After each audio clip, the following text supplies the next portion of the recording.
Don't you just hate it when all you want to do is march up onto top of a hill and have a nice little picnic, maybe have some sandwiches and some orange juice and maybe some sort of cake and that sort of thing, and some inconsiderate idiot a few feet away decides to bring fireworks and just start firing them all over the place.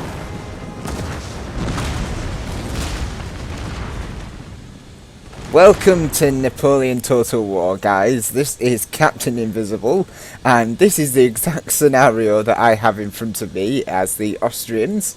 All we want to do is rush up to the top of this hill and get a nice position against our French enemy, commanded by Recondoro. Oh God, he's got a really weird name. Recondorondo, yeah, something like that. It's so weird. Anyway, a tongue twister there for you, but yeah. This is on the Syrian Ridge map, and there's this nice little ridge here. He's commanding the French, and he's currently bombarding me with these rocket troops. Highly annoying. What he did do, though, let me just put it in slow motion, was he did a good move here and moved up all his cavalry on this flank and has thrown them into my right flank, which was not really that prepared for it, although I did move all my cavalry over to support, and he's backed them up with some of these old guard units, and he's even got some cannons here ready to set up on my flank. So this was a bit of a precarious situation. Fortunately for me, though, I did get my cavalry into position, and I've got some Uhlans and some Hungarian Hussars here that are going to rip into these Chasseurs à Cheval, and we're going to charge up with some Uhlans to take out these cannons, which you move way too far forward.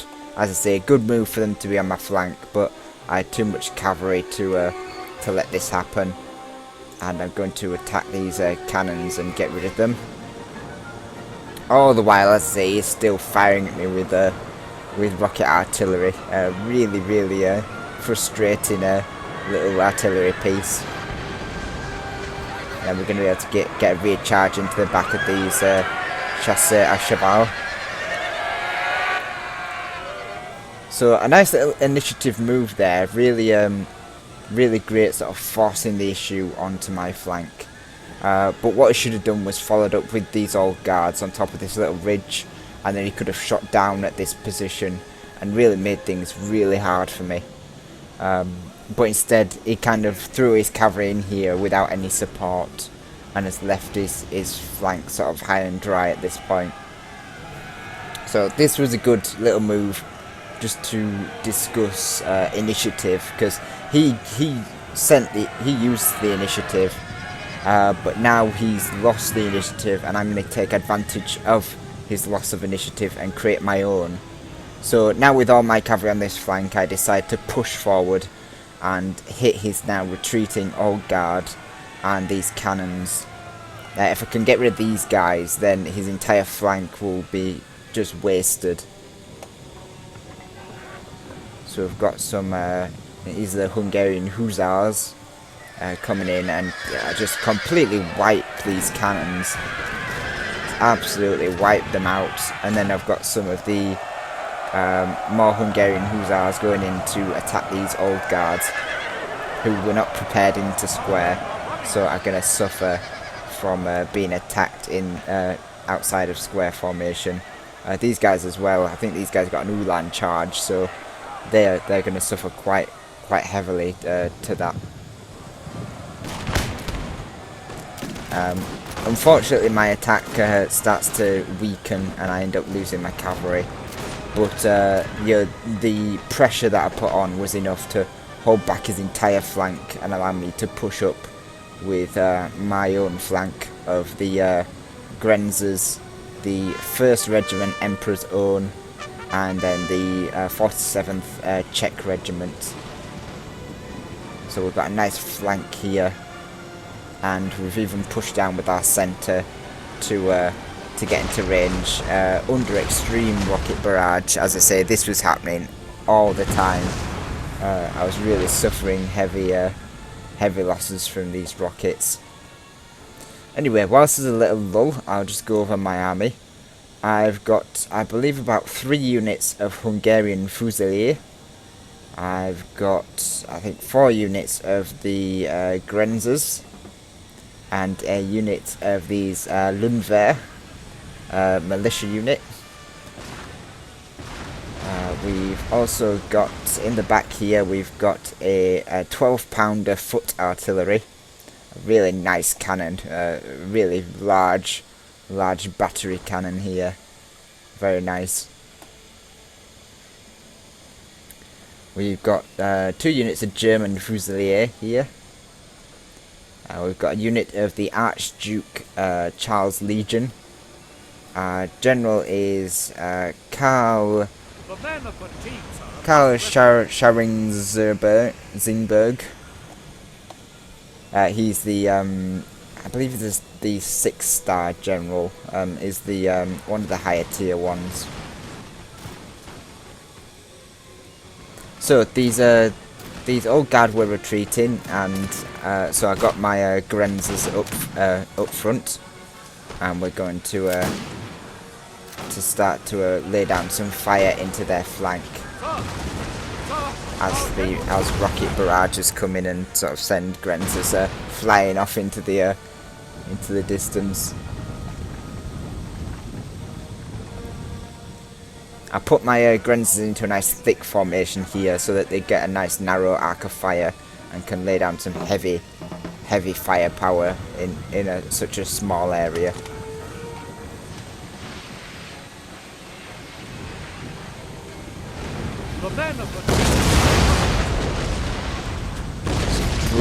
Brutal fireworks coming in. If you were in the park, you wanted a picnic, you would not want that kind of firepower coming in at all.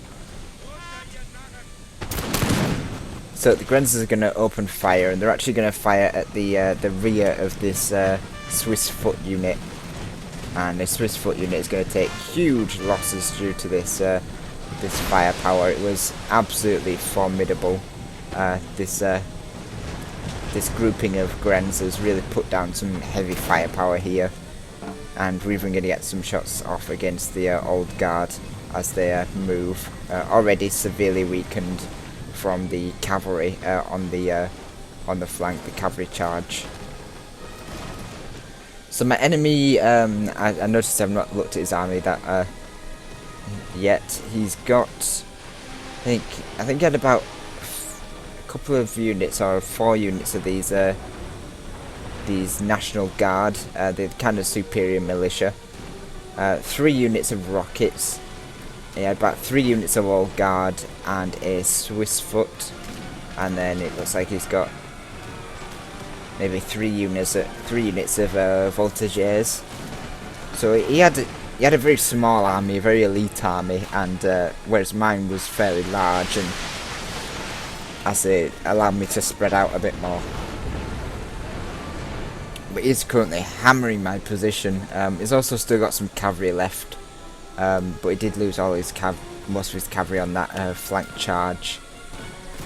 So yeah, some brutal rocket barrages are already taking down my Grenzers, so they're in a really tough position.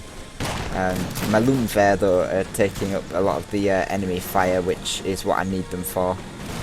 They're there to take the fire whilst my Grenzers and other units start peppering the enemy and weakening their position. Our men are running.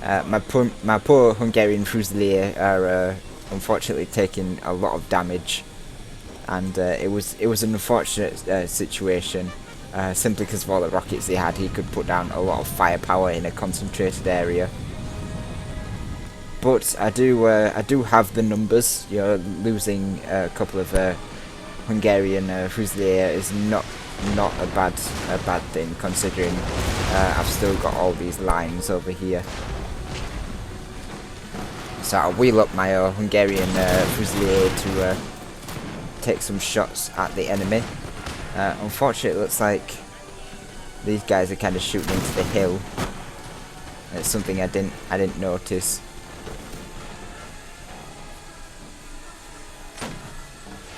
These two ones over here were okay, but I think these guys were shooting into the hill quite a bit. Fortunately, I think he's suffering the same problem.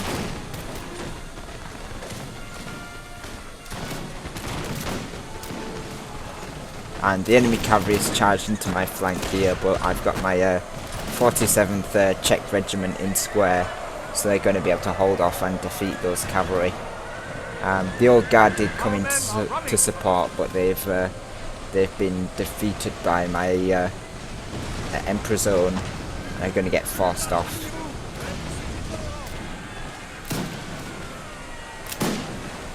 And then we've just got the German Fusilier taking on these National Guard and the Swiss Foot. So nice position here by my forces, being able to completely surround the enemy. I did lose a unit of the Hungarian Fusilier here, but I've got my Archduke Charles Legion ready to fill the gap and provide some support there. I think my foot artillery is now in position on this hill.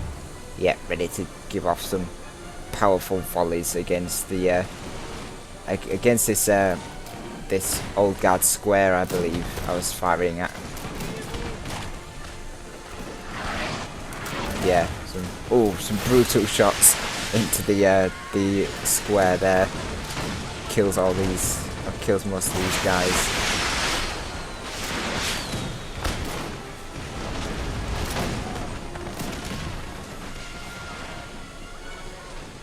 Yeah, so my enemy's tactic of bringing this small concentrated force and using these rockets was interesting, but it limited his mobility, which obviously allowed me to, as you can see, outflank and outmaneuver his entire force. And now I'm able to wrap around and cause some havoc as he uses what units he can to try and stop my forces. Our men are running, sir. I mean, I am taking losses. These I think these German Fusilier have now routed. But because I've got the numbers, I can afford to lose these units, whereas he cannot. I mean, this old guard is an expensive unit, and it's going to get shot to bits before it can reach my lines.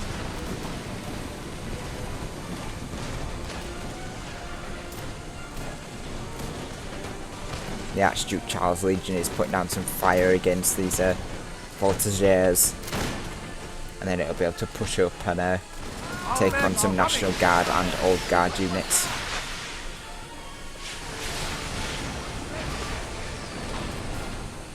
My general was sort of running around trying to keep morale in check. He's getting targeted by the enemy artillery as well, so I had to keep him on the move as much as possible, but he did a good job in this battle. I say these rockets cause huge morale problems, so having my general close by and ready to give some morale was always a benefit for my force, and I did need a good general because, as I say, rockets cause some real morale problems, and I did not want to have to suffer morale issues in this battle. But some nice artillery hits now routs this old guard, and we are now able to push these French forces out of Syria and take control of this position.